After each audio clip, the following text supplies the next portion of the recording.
"I swear to you now," he whispered, "that you'll need no title. That woman over there will be my wife, and you but a concubine, because this is a political thing, and we must weld peace out of this moment, enlist the great houses of the Landsraad. We must obey the forms. Yet that princess shall have no more of me than my name, no child of mine, nor touch, nor softness of glance, nor instant of desire."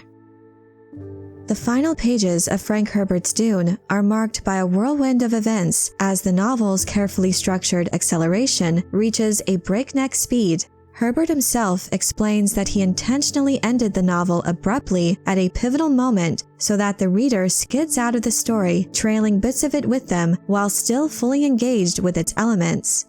For those who are experiencing Dune for the first time, this abrupt conclusion leaves many with lingering thoughts about Paul's many pivotal choices as he rises to claim the imperial throne.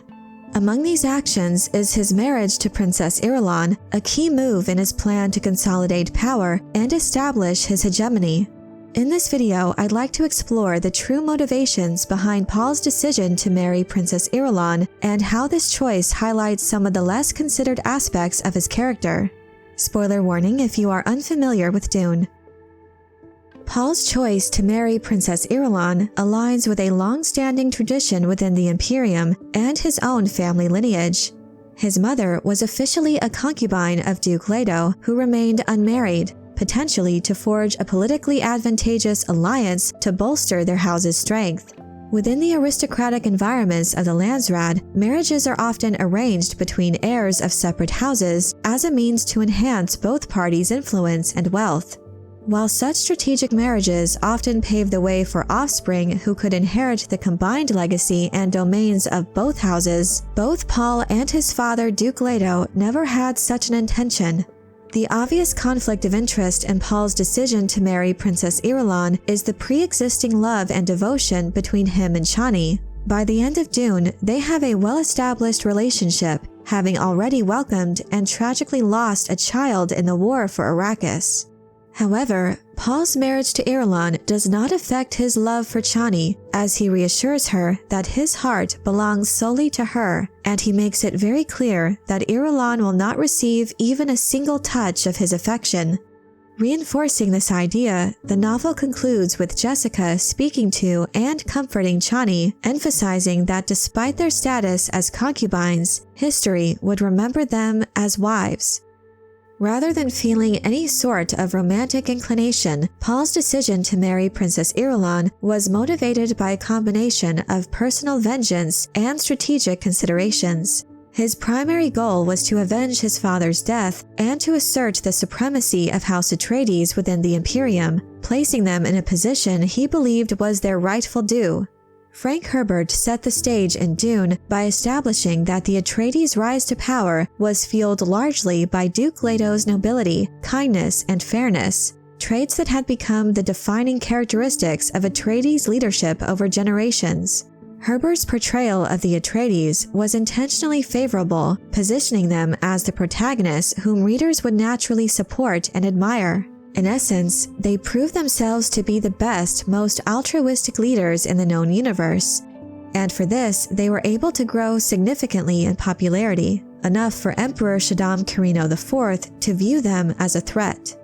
Therefore, with a strong desire to uphold his family's distinguished legacy, Paul's decision to marry Irulan was partly motivated by his intent to protect the honor of House Atreides. Although the marriage may seem to some as unnecessary or superficial given Paul's power and control over Arrakis, the move was intended to legitimize his rulership, as it would adhere to the Imperium's established societal and political protocols known as the Forms. Irulan's affiliation with the Bene Gesserit was another factor that significantly influenced Paul's decision to marry her. Like many others in their order, Irulan had been groomed from an early age to take on an influential role. Her position as the Emperor's daughter made her a key figure in the Bene Gesserit's overarching strategy. Fully cognizant of their intentions, Paul leveraged this to his advantage. By choosing Irulan as his consort, he ensured that Bene Gesserit would remain closely tied to his rule, hoping to manipulate him through her. This marriage effectively neutralized any other direct and potentially disruptive maneuvers they might employ.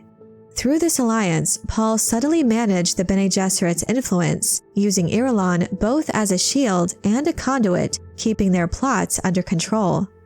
Another core reason Paul chose to marry Irulan that some may not have considered is rooted in his fundamentally honorable nature. Frank Herbert crafted Paul to be a heroic character, a likable, charismatic person who was driven by noble intentions. He meticulously portrayed Paul as someone committed to making the best possible decisions from an array of terrible options. Herbert's cautionary warning around Paul primarily was intended to highlight the dangers of large, expansive government, which can amplify unintended negative impacts.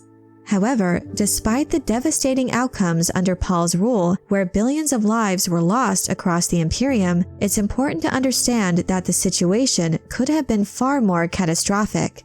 Paul's prescient abilities significantly influenced his decision-making process, although none of the potential futures he foresaw were entirely free from collateral damage. Paul, who Herbert established as a fundamentally morally good individual, chose a path that resulted in less destruction than others.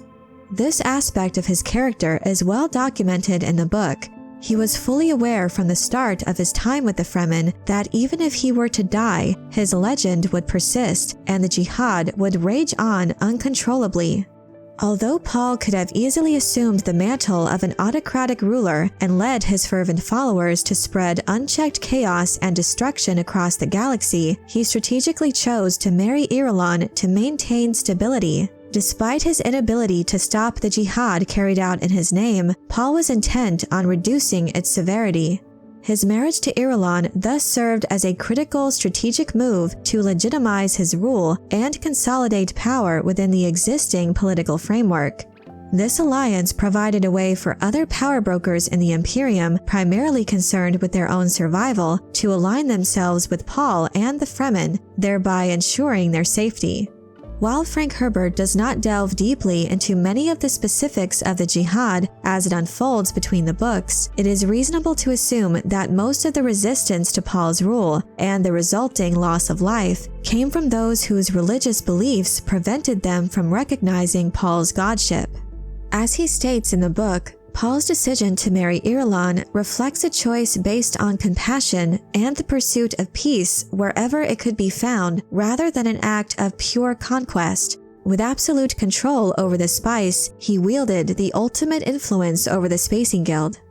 Therefore, even without military action on the part of the Fremen, Paul could, with a word, isolate any given world, severing its trade and commerce, effectively starving it of any off-world resources it had previously relied on.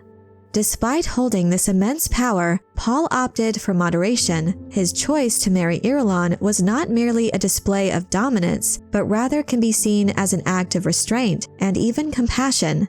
His moral integrity steered him to reduce the collateral damage from his rise to power, as he chose not to leverage the full destructive potential of his fanatical hordes of followers. Thus, although Paul is often perceived as a villain both by readers and in his own self-reflection, his marriage to Irulan underscores a commitment to the Atreides' legacy of humane and responsible governance.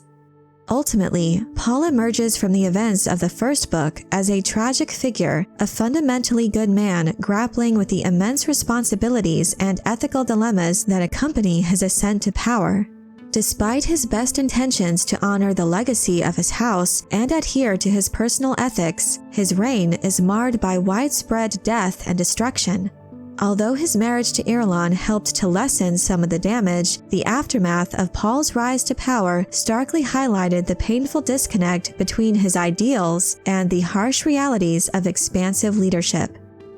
But I'm curious to know what you think of Paul's decision to marry Irulan. Are there any particular motivations for this move that stand out to you? Let me know your thoughts in the comment section below. I hope you enjoyed this video. Leave a like if you did, and be sure to subscribe for more Dune and other sci-fi and fantasy news and lore.